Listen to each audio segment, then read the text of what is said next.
안녕하세요. 강경민 목사입니다. 예고 없는 방송 사고가 났네요. 월요일, 화요일 나갈 설교 내용이 수요일, 오늘사 나가게 되었습니다. 예상치 못한 방송 사고였습니다. 죄송합니다.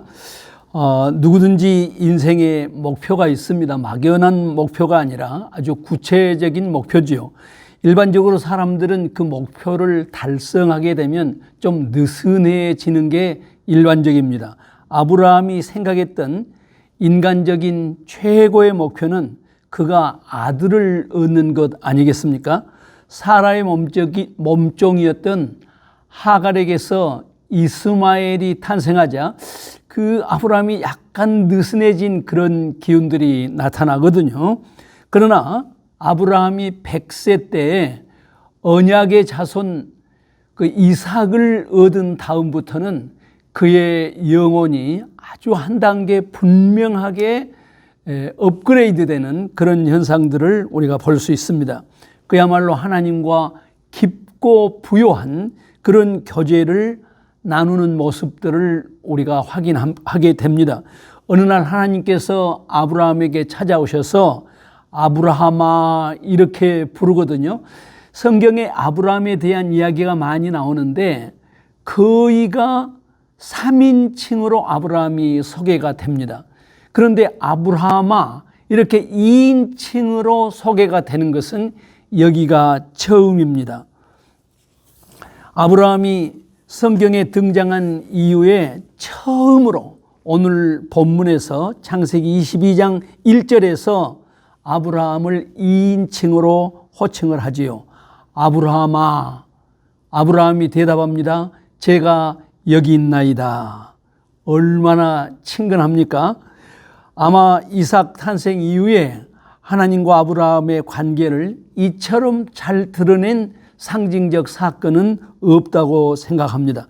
하나님께서 아브라함을 부르신 이유는 아브라함을 시험하기 위함이었습니다.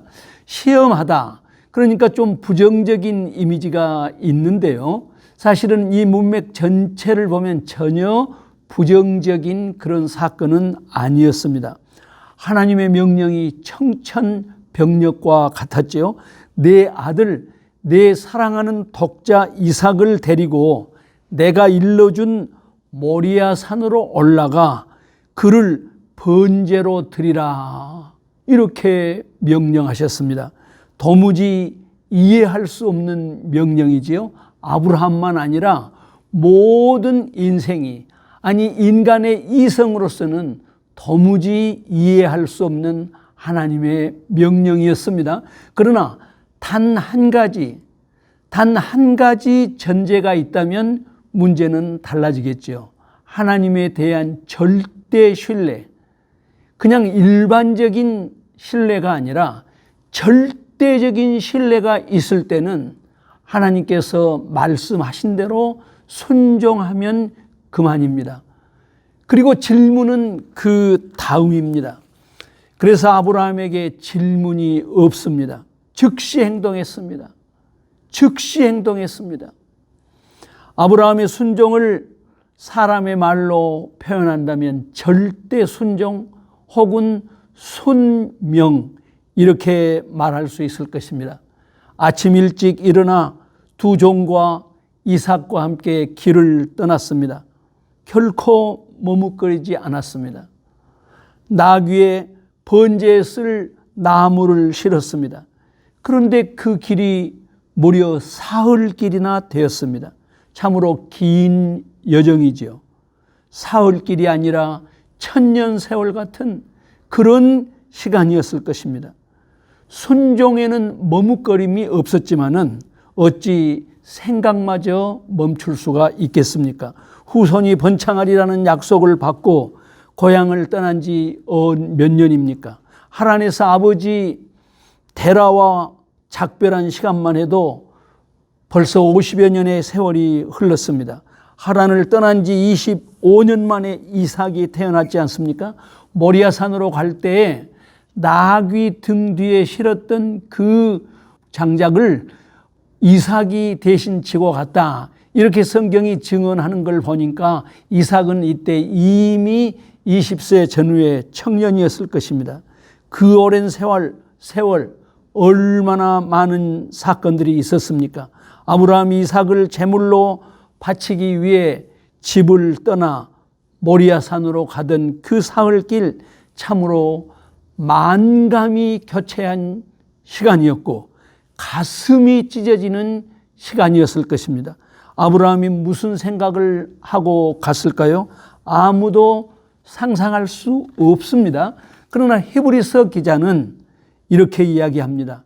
아브라함은 이삭을 바치라고 했을 때 하나님께서 이삭을 죽은 자 가운데서 다시 살리실 것을 믿었다. 왜냐하면 하나님은 이삭을 통해서 아브라함의 후손이 번창할 것이라고 언약했기 때문에 그 언약을 굳게 믿었기 때문이다.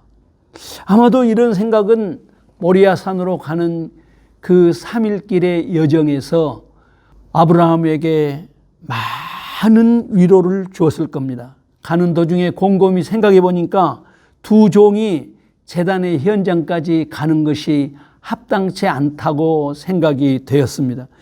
그 귀한 아들 이삭을 제물로 바칠 때 이삭의 반응이 어떻게 나올까?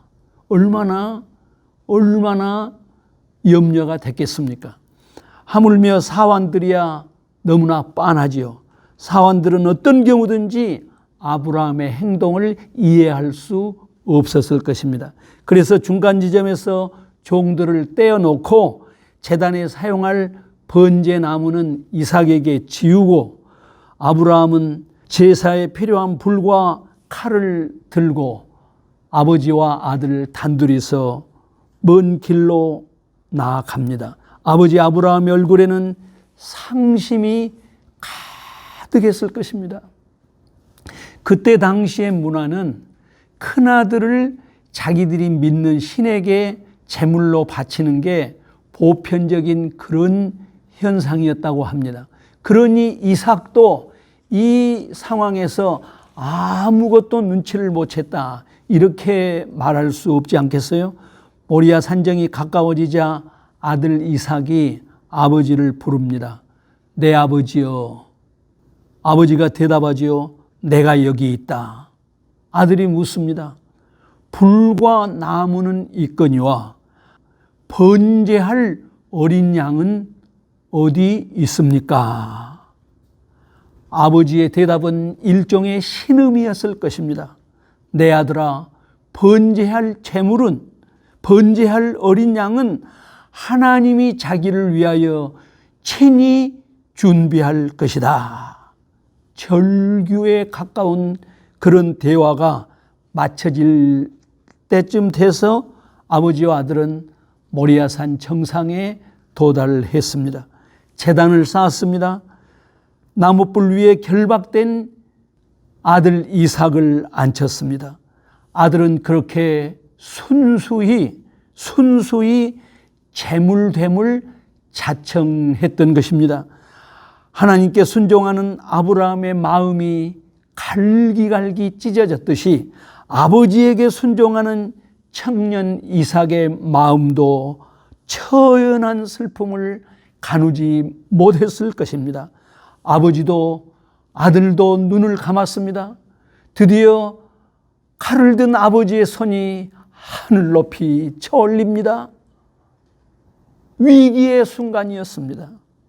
최후의 순간이었습니다. 그때 하늘에서 갑자기 큰 소리가 울려 퍼집니다. 아브라함아, 아브라함아, 그 아이에게 손을 대지 말라. 아버지도 아들도 다급하게 우렁차게 울려 퍼지는 하나님의 음성을 들었습니다. 내가 내 아들 독자까지도 내게 아끼지 아니하였으니 내가 이제야 내가 하나님을 경외하는 줄을 아노라. 할렐루야. 아브라함이 살펴본즉 이미 수풀에 걸린 순양이 준비되어 있습니다. 아브라함이 소리칩니다. 여호와 이래, 여호와 이래. 여호와께서 준비하셨도다. 하나님의 음성이 다시 들립니다. 이삭으로 말미암아 천하 만민이 복을 받으리니 이는 내가 나의 말을 준행하였음이니라.